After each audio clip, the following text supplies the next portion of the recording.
রনে কিংবা বনে, জলে কিংবা জঙ্গলে, যখন যেখানে যাব অন্তত আপনাদের জন্য একটা ভিডিও হলে করিব। ছোট থাকতে টিভিতে ভিডিও দেখছেন যারা, অবশ্যই লাল পাহাড়ের নামটি শুনছেন তারা।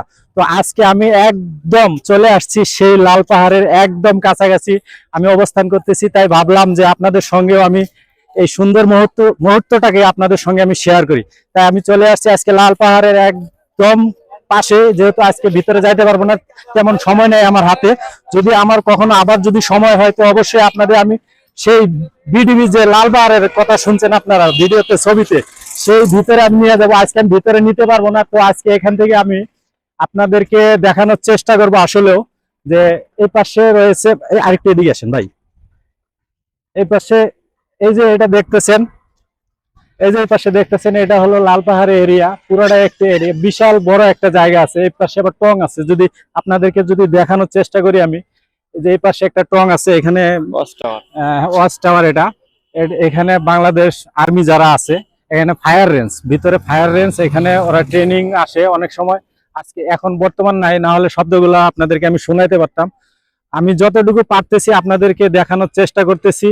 তো আমি যখন আবার সময় পাবো আমি চেষ্টা করব আপনাদেরকে আমি ভিতরটা পুরো ঘুরে ঘুরে দেখানোর জন্য। অবশ্যই আমি 2 দিন পরে হলে আসবো। আর এই পাশে যে একটা কি বলবো, যদি ভাই আরেকটু এদিকে আসে, মানে কি বলবো, অসাধারণ একটা মানে অনেক বিশাল বড় একটা পুকুর আছে, যা বিকাল বেলা আসলে অসাধারণ। এখানে কয়েকজন আছে, ওনারা কি করতেছেন আপনারা এখানে? ছবি তুলতেছি আমরা।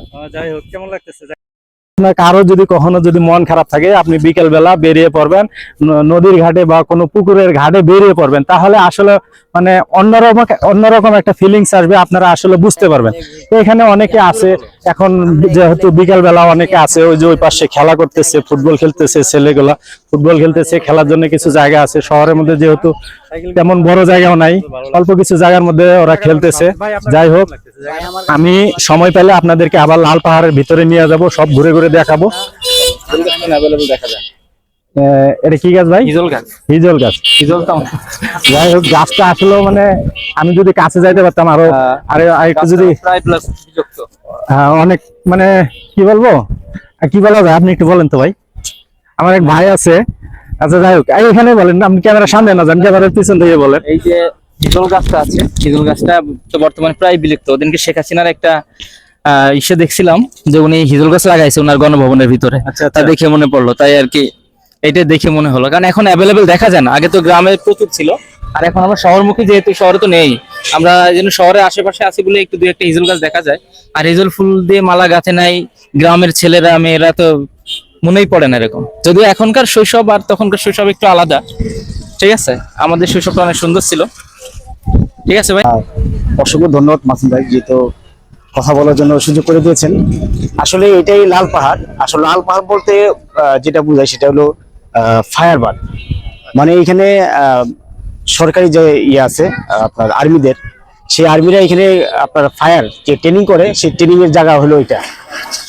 তো সেজন্য এটা আসলে আমরা আমাদের পরিচিত হয়ে গেছে যে এখানে লাল পাহাড় নামে, লাল পাহাড় নামে পরিচিত হয়ে গেছে। তো এখানে আগে যে রূপ ছিল আসলে সেই রূপটা এখন নাই, কারণ আগে ছিল লাল মাটি, তখন কিন্তু গাছ ছিল না।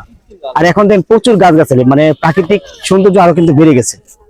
হ্যাঁ, তো এখন একদম চারিদিকে গাছগুলো ঢেকে গেছে, যেন লাল পাহাড়টা তেমনটা দেখা যাচ্ছে না।